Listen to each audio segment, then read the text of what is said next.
ગામની અંદર અને સેવાભાવી સંસ્થાઓ હોવા છતાં પાટણનું એક્ટિવ ગ્રુપ એનું વિશેષ અને આગવું મહત્ત્વ છે. કારણ કે દરેક સેવાના કામમાં માનવ કલ્યાણ હોય, જીવદયા હોય, કુદરતી આફત હોય, સદાય અગ્રેસર રહેવાવાળું આ ગ્રુપ છે.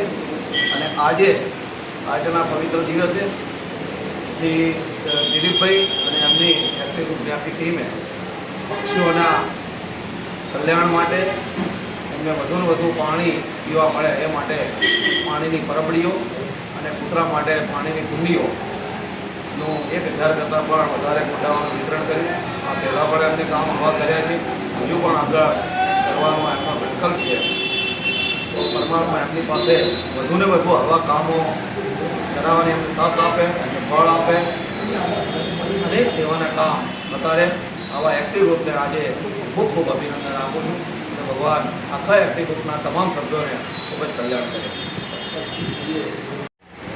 એ 365 દિવસ જીવદયાનું જે સેવા કરે છે એ વ્યક્તિઓના હાથે જ અમે આજે કેમ્પ કરાવ્યો છે. એનો પણ અમને ખૂબ આનંદ છે કે આજે અમે જીવદયા પ્રેમીઓ અમે એક સાથે એક મંચ પરથી અમે આ પ્રોજેક્ટ કરી શક્યા. આજ રોજ એક્ટિવ ગ્રુપ પાટણ તરફથી અમારા અહીં મણિભદ્ર હાઇટ્સ બગોડા દરવાજા પાસે 1100 પક્ષીઓના કુંડા અને 50 પાણીની કુંડીનું વિતરણ કરવામાં આવ્યું. જે અડધો કલાકમાં જ પબ્લિક સવારની 10 વાગ્યાની બેઠેલી હતી, જે અડધો કલાકમાં પતી ગયો. એનો ઘણો આનંદ છે કે 10 વાગ્યાથી આ પબ્લિક આટલી જાગૃત હતી અને એમને પક્ષીઓની સેવા કરવાની જે હુંશ હતી, જેનો ઉમંગ હતો, એ જોઈને અમને પણ આનંદ થયો. અમારે ખરેખર આ 1100 કુંડા ઓછા પડ્યા. હજી પણ અમે નવો કેમ્પ કરવા જઈ રહ્યા છીએ. એટલે આગળ બી અમે 2-3 કેમ્પો કર્યા. આજે પાટણ શહેરમાં લગભગ એક્ટિવ ગ્રુપની અંદર લગભગ 350 કુંડીઓ મૂકાઈ ગઈ અને આજે 1100 કુંડા મૂક્યા. બીજી બધી સંસ્થાઓ પણ આવા કેમ્પ કર્યા છે.